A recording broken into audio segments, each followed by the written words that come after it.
சற்று முன் வெளியான முக்கிய அறிவிப்பின்படி PM கிசான் திட்டம் ரூபாய் 2000 உதவித்தொகை இந்த ஜூன் மாதமே கிடைக்குமா? விவசாயிகளுக்கு முக்கிய அப்டேட். செய்தியை முழுமையாக கேட்கறதுக்கு முன்னாடி நம்ம சேனலை சப்ஸ்கிரைப் பண்ணலாம். சப்ஸ்கிரைப் பண்ணிக்கோங்க. மறக்காம பெல் பட்டனை கிளிக் பண்ணிக்கோங்க. அப்பதான் நம்மளுடைய அப்டேட்டட் நியூஸ் உங்களுக்கு உடனுக்குடன் வந்து சேரும். இந்தியா முழுவதும் உள்ள சிறு குறு விவசாயிகள் நலனை கருத்தில் கொண்டு மத்திய மாநில அரசுகள் பல்வேறு திட்டங்களை செயல்படுத்தி வருகிறது. அதில் ஒரு பிரதான திட்டம் தான் PM கிசான் உதவித்தொகை. நாட்டில் உள்ள சிறு குறு விவசாயிகளுக்கு ஆண்டுதோறும் ரூபாய் 6000 வழங்கும் இந்த PM கிசான் திட்டம் கடந்த 2019ஆம் ஆண்டு தொடங்கப்பட்டது. ரூபாய் 2000 என ஆண்டுதோறும் 3 தவணைகளாக இந்த உதவித்தொகையானது விவசாயிகளின் வங்கி கணக்குகளில் நேரடியாக செலுத்தப்படுகிறது. அதன்படி கடைசியாக கடந்த பிப்ரவரி மாதம் உதவித்தொகை 19வது தவணை தொகை விவசாயிகள் கணக்கில் வரவு வைக்கப்பட்டுள்ளது. இந்நிலையில் அடுத்த 20வது தவணை தொகைக்கான காலம் நெருங்கியுள்ளது. வரும் தவணை தொகை இந்த ஜூன் மாதம் வரவு வைக்க வாய்ப்புகள் அதிகம் என தகவல்கள் தெரிவிக்கின்றன.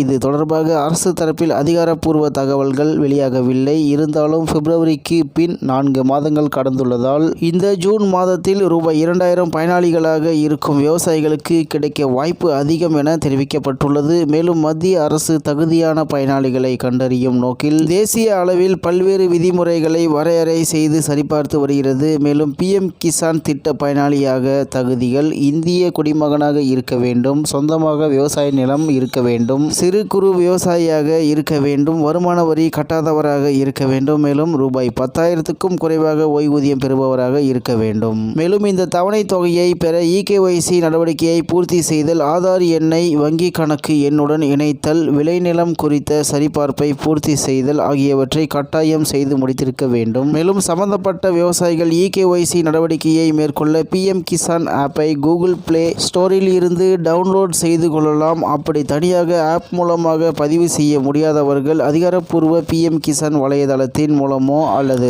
அருகில் உள்ள CSC மையத்தை அணுகியும் விவசாயிகள் EKYC-ஐ பூர்த்தி செய்யலாம் என்று தகவல் வெளியாகியுள்ளது என்பது குறிப்பிடத்தக்கது. இத்துடன் இன்றைய முக்கிய செய்தி நிறைவேறுகிறது. மேலும் இது போன்ற செய்திகளை உடனுக்குடன் தெரிந்து கொள்ள RK நியூஸ் தமிழ்நாடு சேனலுடன் இணைந்திருங்கள். நன்றி, வணக்கம்.